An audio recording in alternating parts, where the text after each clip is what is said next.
ډاکټر محمد اشرف غني د افغانستان پخواني ولسمشر نجیب الله وژل کېدو پیښې ته په اشارې وویل پرېکړه یې دا وه چې هغه څه چې 15 کاله مخکې په افغانستان کې پیښ شو تکرار شي. که پاتې وای د افغانانو جمهور رئیس به یو ځل بیا د افغانانو د سترګو په وړاندې په دار ځړول شوی وای.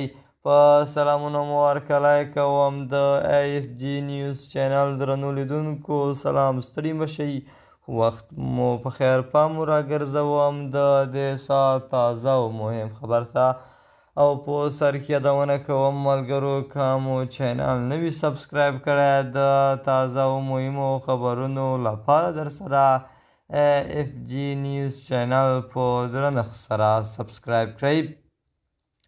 ښاغلي غني زیاته کړه له مرګه نه ډارېږي خو په وینا یې د افغانستان د عزت پر ځای ساتلو د ښار ورانېدو او وینې تویېدو مخنیوي لپاره اړ شو له هېواد ووځي. محمد اشرف غني د چا نوم له یادولو پرته وویل د افغانستان د تاریخي دښمن لخوا په حقارت د یو افغان زعیم د وژلو توطیې مخنیوي یو بل لامل و چې د هېواد پرېښودلو ته اړ کړ. ډاکټر محمد اشرف غني وایي د افغانستان د اساسي قانون پر بنسټ زه ولسمشر وم. د افغانستان پخواني ولسمشر محمد اشرف غني له کابله تر وتو د طالبانو تر واکمنېدو 3 کاله وروسته په یوه مخامخ مرکه کې د ځینو مسلو په اړه خپل نظر څرګند کړ.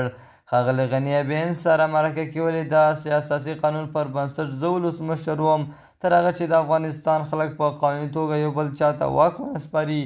زه به ولسمشر وم او د خلکو خدمتګار وم او هیڅ وخت پر القابو متکي نه وم.